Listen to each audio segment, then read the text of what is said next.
Hi, Michelle. Hi, Charles. How are you? Good, how are you? Doing well. Great. Yeah, out So, in Denver. mm-hmm. Yeah, how is it out there? Is it pretty chaotic with all this, or is it pretty quiet? Kind of quiet. It's Yeah. been strange. Yeah, I think a lot less traffic, Hmm. easier to ride my bike. Okay. Yeah, fair enough. But yeah, kind of strange. Yeah, I was out in Portland the other day, and I live right downtown, and I was walking around like super late at night and kind of misty, kind of eerie already, and then you don't see anybody on the street, you don't hear any sounds of cars, and then you just hear like these wails of sirens like all around the town. It's like this Oh. weird banshee. Like I don't know. It's pretty surreal, huh? Yeah, Yeah. the other day I was actually following behind two cops on motorcycles, Mm. and it was like the first day they were patrolling, and they they started their sirens, and I was like, what are they possibly like? Are they harassing this guy who's trying to cross the street? Like, why are there sirens? And then I like look off into the distance and I see this guy has mounted someone's car. He's like on the windshield, full on like starfish, like on the Awesome. windshield. And the people in the car are like at a stoplight, just like, get him off of here. Like, what do I do? And it's the pandemic, so they don't want to roll down their window. Yeah. What the heck? So Was it it like a was like homeless a person, or was it time. just There's a lot of weird stuff going on. okay? Was it a homeless person, or was it I mean, I don't know if they were homeless, but okay? I think they wanted something. Yeah. Interesting. Yeah. I mean, they definitely were trying to get something from the people in the car, like, but Yeah. no, Right. I wasn't close enough to tell, but I was just like, this is so bizarre. Oh yeah. And speaking of like wanting something, with everybody losing their jobs and everything like that, it's been sort of insanity. But you've been keeping busy even though you lost your job. What were you doing as a job before you lost it? Yeah, Yeah. so I mean, photography freelance, Mhm. not going great right now. No, I bet. So yeah, I was also applying for some jobs, which again is a weird freaking time to be applying for jobs. But Yeah. I was applying for some nonprofit jobs, working with people trying to transition out of homelessness Mhm. into housing, and then also working with people with special needs, and again with housing, and just making sure that they were able to get access to resources that could really help improve the quality of their life. And then the third thing that I was applying to was working with at-risk youth and Mhm. doing some it would be like a caseworker slash instructor. Yeah, Cool. so interesting. Yeah. And I love to do any of those things. I have I don't know, a passion for working alongside people, and I think it would, yeah, bring me a lot of joy to have um, that type of work in my life right now. But it's a weird Yeah. time to kind of apply. Yeah, Well, so seems that's like been put on hold. that's what America needs, really, right? So, in general, Yeah, yeah, I think having time to be isolated has kind of given me that more like sense of it's not all about me. It's time to give back. It's time to look outward. But yeah, yeah, it took some introspection, I think, to get there. It's weird when everything shuts down. You can't go to your normal like my daily hangout, my daily escape, or my local bar or something like that. You start to think about the rest of the world because you can get yeah, some scope. you know. totally. Yeah, I feel like I'm finding a lot of solace in the volunteer work I'm able to do right now. Hmm. I'm trying to be really careful because going out right now, obviously, uh, there's a lot of risk involved with Yeah. that. Hmm. And so I'm working only with one organization. I only work mornings. The morning and afternoon shifts don't interact with one another. So there's no, like, if one person were to get sick in one of the shifts, it doesn't contaminate the other shift. And Hmm. we're just sanitizing, wearing gloves, keeping 6 feet distance, all of that as much as possible. But it's an anti-hunger organization, and so we're providing food for our community members in Denver, and so and I'm doing photography, telling the story, I'm also packing these food boxes, and I'm doing a lot of interacting with people um, out in the community. And so, yeah, it's kind of a high risk situation, but honestly, I think it's like giving me purpose and helping me get my needs met as like a little extrovert. Right. Yeah. So yeah, glad to I be doing. yeah, I think definitely, you touch on a point where when you're sitting around in your house for hours on end just kind of thinking about what's your contribution to the world,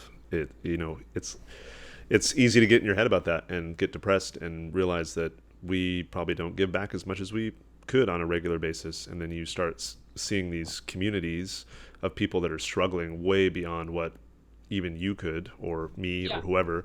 And yeah, that's got to be nice to give back in that format. yeah, it feels good to be in like involved in providing some access to important things, and also I mean honestly just talking to people and hearing what people are going through and Hmm. just being able to comfort one another, like, hey, yeah, I hear you, like Yeah. I'm right there with you, it feels good to feel so connected. I feel more connected right now to the greater Denver community than I probably ever have, because we're all going through the same thing, like this Yeah. crazy thing all together, and we're all having hardship. And also, I think we're all trying to find silver linings. Yeah. Hey, the pollution's down from cars, not as Right. many people are driving in the world, Right. stuff like that. And Yeah. and then all over the world, all these animals are kind of reemerging, into cityscapes or whatever they are.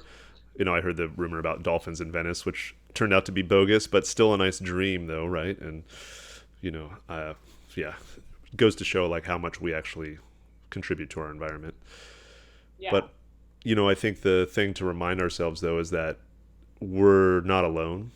So everybody I think is starting to feel like, oh, I'm gonna lose this, or I'm gonna not have money, or I'm not gonna do this. We're all feeling the same thing, like on a daily basis. So that gets hard though when you're isolated, because all you see is you, and you see what's around you. You don't have the bigger scale unless you are tapping into internet or news, and that can be such a dark rabbit hole too, where you become way more depressed. You're like, cool, Yeah. cool, they're bailing out all the corporations, or they're doing this or that, and what about me? Like, what, I can't get, you know, eggs or bread at my local grocery store, or is my unemployment gonna come through? All these sort of things, which yeah, makes you more depressed. Hmm. At least for me, anyway. Yeah, I But think it's just kind of a weird world, right? Like right, just going to the grocery store and seeing like all the meat gone, or like all the sanitizing wipes gone, or whatever. It's just bizarre seeing empty aisles. yeah, Um, right now, strange, but I think for me, I'm just trying to find a lot of ways to connect with others without increasing my risk and the risk to others.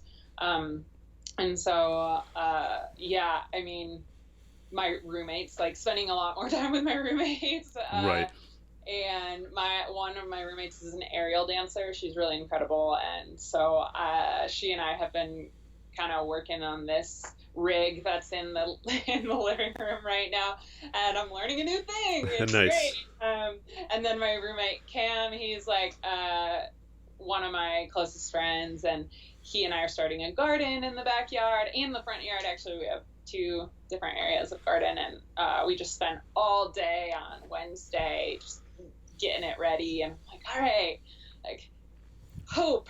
you right. know, Yeah, but gardens provide so much hope. it's funny because these are like little things you could have already been doing, but you forget that, Yeah, with your daily job. I think the biggest thing for most people is like not having work, and how much of a relief that is to be able to just do the things as humans we want to do. But then you have the caveat of you can't interact with anybody, so that's like the yeah, huge thing. So yeah, I feel like I could be way more productive with other people around, but that's not an option. So yeah, yeah, at yeah, least in a healthy way or a safe way. Um, totally. you know, So you, before all this though, you were doing photography mostly just portraiture, or were you doing weddings, portraiture, whatever was paying? I don't know what kind Yeah. of format. So I just got back to the US last January or February, Yeah. so a little over a year ago. Right. And when I got back, I just kind of was like, all right, whatever I can get, I'll take. So I initially, when I first got back, I was actually working on some stop motion animation projects. I'm the cinematographer Cool. for Spiral Bound Studios, for our stop motion stuff. Hmm. I have two business partners actually, and one of whom kind of she does her own projects, and then the other I work really closely with, and she's usually the director of the stuff we do, and I'm the cinematographer. And that's Laura Goldhammer.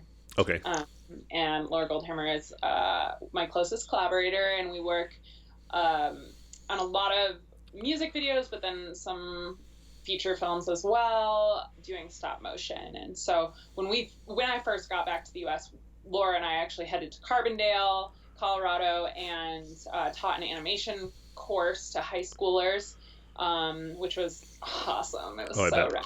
And then we also, during that time, were simultaneously shooting for the infamous String Dusters music video, which is called Rise Sun, and it's rad, and it's really fast paced. The song is really fast paced, the animation is really fast paced, but it was really good. So I was doing that, and then goodness, then I moved to Buena Vista, Colorado for a couple months to try my hand at bartending, because I'd always wanted to try bartending. It was a dream of mine, and Nice. my friend owned a restaurant, and they're with a bar, and they were like, anytime you want to come out. So I ended up doing that, fulfilling a dream. How was It the was dream?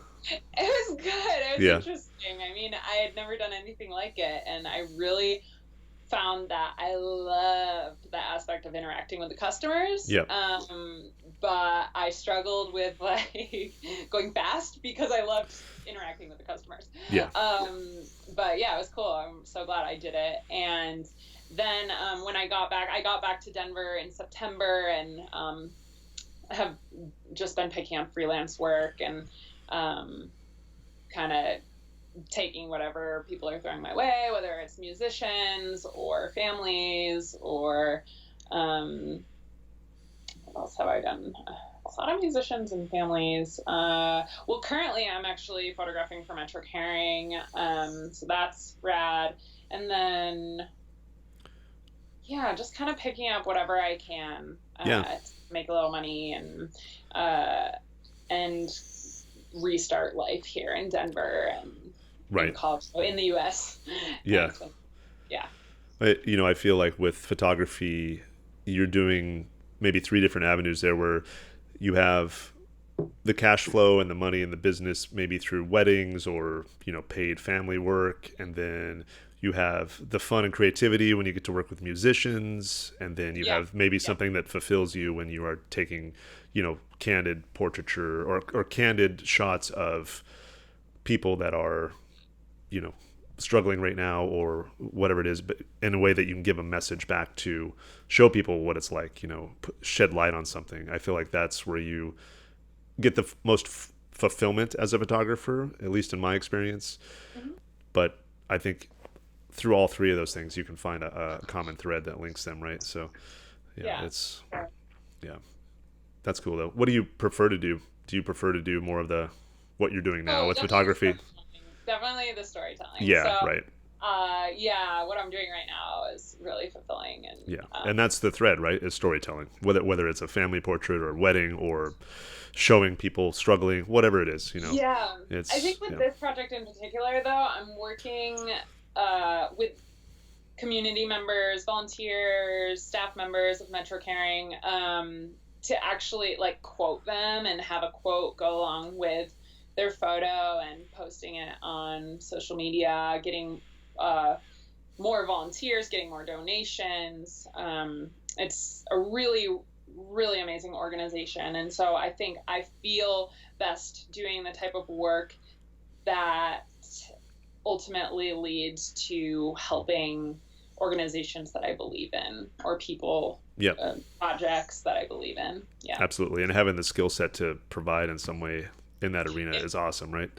Yeah, yeah, because I mean, honestly, before I started doing photography for them, I've been volunteering on and off since May with Mm. Metro Caring, and then um, even when all of this hit, all the COVID-19 stuff hit, I initially was only like packing boxes, getting things out the door, getting food to people, and then it did switch over into more of a photography role while I'm there, because luckily we've been getting more volunteers, which is really great. Right. So I've been able to kind of switch gears to, okay, this is actually where I'm needed, is more on the photography storytelling. Let's get uh, this uh, this information widespread. Yeah. And I found that that's the way I really appreciate photography, or having that skill set, is, to subtly go into a place and not even talk about it. And then if it comes up as something that's needed, you'd be like, oh, I can do this for you. And then you start doing it and people are like, oh my gosh, like, wow, like you're able to help in this capacity. I had no idea. But for me, at least, it's never like the forefront of what I'm trying to push or pitch on anybody. It's just something that comes up, if it does or it doesn't. Yeah. Do you remember when you first got into photography? Yeah. Well, like got into it as a photographer, or got into it like was like, oh, I love this. Well, I feel like there's a defining moment for me where like I just fell in love with it, and I was like, Yeah. oh my gosh, this is a thing. Do you have a moment like that when you started? Yeah, I do. I feel Maybe I there's mean, that I've one always loved photograph, right? photographs. I Yeah. think it started with just loving photographs, other people's photographs. Yeah. Um, I have such an affinity for the the captured image, Right. just again, going back to stories, just seeing the story in people's faces, especially.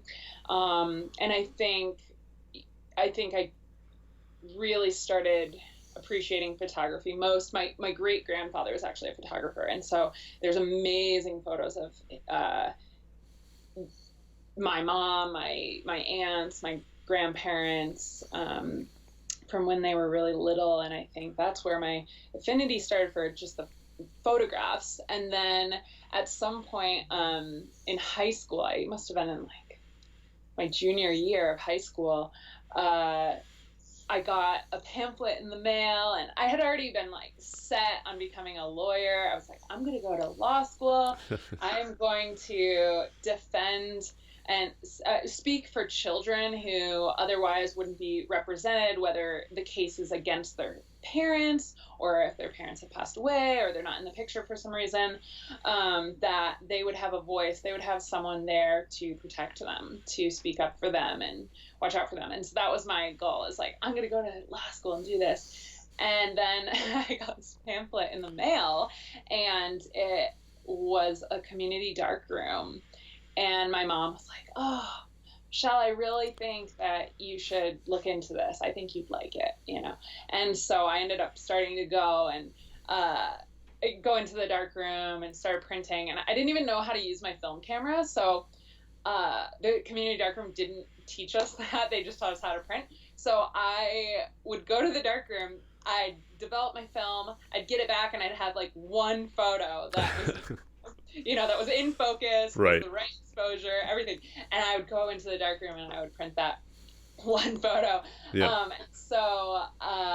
Yeah, I became really good at darkroom printing in high school, and then eventually realized, like, oh gosh, I think I want to go to school for photography and tell people stories in that way, Nice. rather than through law. Yeah, and so I began to do that, and in college learned how to use the camera and had a lot more options, and then Nice. switched to digital. Actually, now I shoot primarily digital. Cool. When was that? High school? That was like what, 2000 something, 2003, or High school, or yeah, when you started doing darkroom. 2005. Oh, okay. Yeah. Yeah, I sort of missed that whole period of photography. I dabbled in it very quickly and then realized that I do not have the patience for darkroom. Maybe I would if I had, the capacity to do it on a regular basis, but I immediately went into digital and fell in love with photography when I got my first like 50 millimeter 1.4 lens, and I Yeah. could just go down to 1.4 and take a picture of like I distinctly remember the photo I took as a test. It was of a battery just on a desk, like Hmm. a glass desk or something like that, and just the Like way a that Duracell battery or yeah, really, and it was just the way that that thing was so lovely. sharp and everything was completely blurred around it, and it was like making these very pretty colors, and I So was like, wow, this is awesome. I want to start, I love it. shooting different things. But yeah, I think that's about it for us today. And thanks for Okay. doing this with me. I don't know what I'm doing with it, like I said, but we'll pop this up somewhere, and maybe somebody will get something out of it. So Yeah, guinea pig. I love why not? All right. Well, it. thanks, Michelle. All All right. right. Good to see you, Charles. Nice to see you. Bye. Bye.